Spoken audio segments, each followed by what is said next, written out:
স্টারলিংকের চাইতে 10 থেকে 100 গুণ বেশি স্পিডের ইন্টারনেট নিয়ে আসছে গুগলের প্যারেন্ট কোম্পানি অ্যালফাবেট।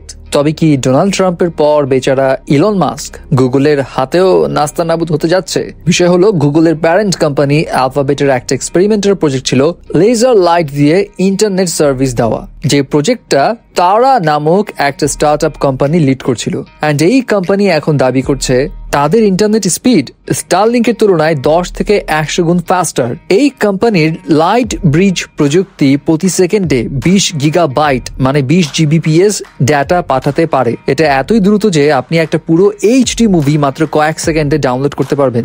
এই প্রযুক্তির মাধ্যমে লেজার রশ্মি ব্যবহার করা হয়, যেটা আলোর গতিতে ডাটা পাঠায় এবং নির্দিষ্ট পথে সরাসরি যায়। সো স্পিড বিলম্ব হওয়ার কোনোই সম্ভাবনা নেই। অপরদিকে স্টারলিংকের স্যাটেলাইট ব্যবহার করে ইন্টারনেট যেটা দেয় সেটার স্পিড বর্তমানে 100 মেগাবাইট থেকে 1 গিগাবাইট পর্যন্ত হয়, সেটা প্রতি সেকেন্ডে অ্যাকচুয়ালি। এখন প্রশ্ন হলো, এই লাইট ব্রিজ প্রযুক্তি কি অ্যান্ড লেজার লাইট দিয়ে কিভাবে ইন্টারনেট প্রোভাইড করা সম্ভব, অ্যান্ড এই টেকনোলজি কি ইলন মাস্কের স্টারলিংকে শেষ করে দিবে? ওয়েল, লেজার লাইটের মাধ্যমে কিন্তু আমরা এখনো ইন্টারনেট পাই।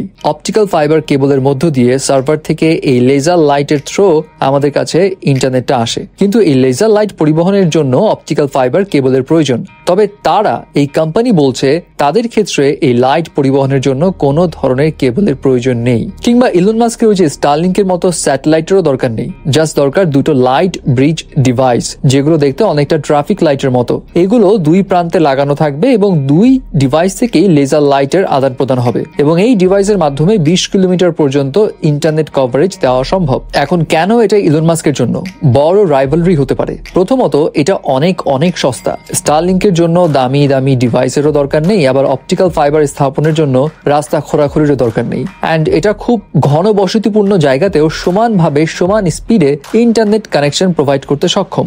অলরেডি এই কোম্পানি 12টি দেশে কাজ করেছে, যেমন কেনিয়া, কঙ্গো এবং আমেরিকার কিছু জায়গাতে, এবং সেখানে তারা সাকসেসফুল রেজাল্টও পেয়েছে ইন্টারনেট কানেকশনের ক্ষেত্রে। তবে এই ডিভাইসেরও বর্তমান কিছু সমস্যা আছে, যেমন খুব কুয়াশাচ্ছন্ন যে সমস্ত এলাকা বা যেখানে খুবই ভারী বৃষ্টিপাত হয়, সেখানে ইন্টারনেট কানেকশনে ঝামেলা হতে পারে। এন্ড দুটো লাইট ব্রিজের স্থাপন এমন ভাবে হতে হবে যেন এগুলোর মাঝে কোনো বাধা না থাকে, যেমন বড় বড় বিল্ডিং যাতে না থাকে। সো রাইট নাও এইটা শহরাঞ্চলে ঠিকমতো অপারেট করার মতো উপযুক্ত নয়। অবশ্য তাদের টার্গেট শহর অঞ্চলও নয়, তাদের উদ্দেশ্য হলো এই যে পুরো বিশ্বে যে 2.6 বিলিয়ন মানুষ, অর্থাৎ প্রায় 260 কোটি মানুষের হাতে হাতে ইন্টারনেট পৌঁছায়নি দুর্গম এলাকায় বসবাসের কারণে, তাদের কাছে ইন্টারনেট পৌঁছে দেওয়া। এবং তাদের এই লাইট ব্রিজ ডিভাইসটা আকারে বড় হওয়ায় এবং বেশি বৃষ্টিপাতে লেজার লাইটের এই যে যাওয়া আসা এখানে সমস্যা যে হতে পারে, সেই কারণে তারা নতুন আরেকটা বিষয়ে মনোযোগ দিয়েছে। তারা চিপ টেকনোলজি বের করতে যাচ্ছে। তারা এখন এটাকে চিপ টেকনোলজির আন্ডারে ফেলতে যাচ্ছে এবং খুব সম্ভবত 2026 সালের মধ্যেই তারা বাজারে লঞ্চ করতে পারে তাদের এই চিপটা। এবং এটা যদি সাকসেসফুল হয় তাহলে স্টারলিংকের জন্য আসলে একটু ঝামেলা হতে পারে।